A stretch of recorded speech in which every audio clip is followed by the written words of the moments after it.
যথাকালে ব্রহ্মচর্য আর ধন উপার্জন না করলে মাঝিন সরোবরের ধারে জীর্ণ ক্রঞ্চের ন্যায় অনুশোচনা করিতে হয়।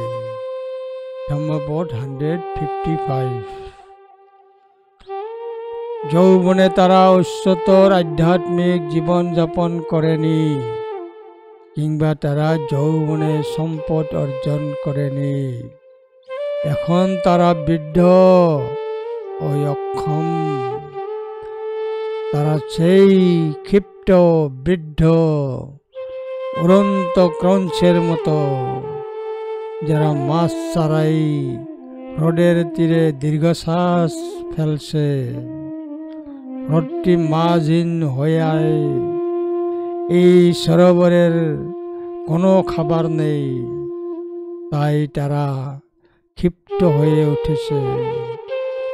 অন্যরা ধরেছে বলে মাছগুলো চলে গেছে। এখন তারা বৃদ্ধ এবং ক্লান্ত। তারা উড়ে যেতে পারে না, তারা শুধু দীর্ঘশ্বাস ফেলতে পারে।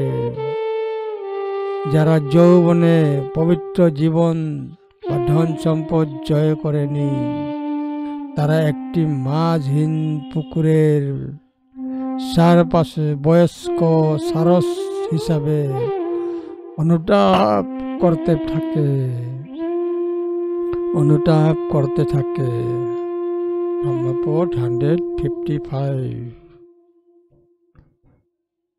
অসরিত্যা ব্রহ্মচর্যং অলব্ধা যবনেন ধনং চিন্ন কংসাব সায়ন্তি ক্ষীণ মৎস্যব পল্ললে।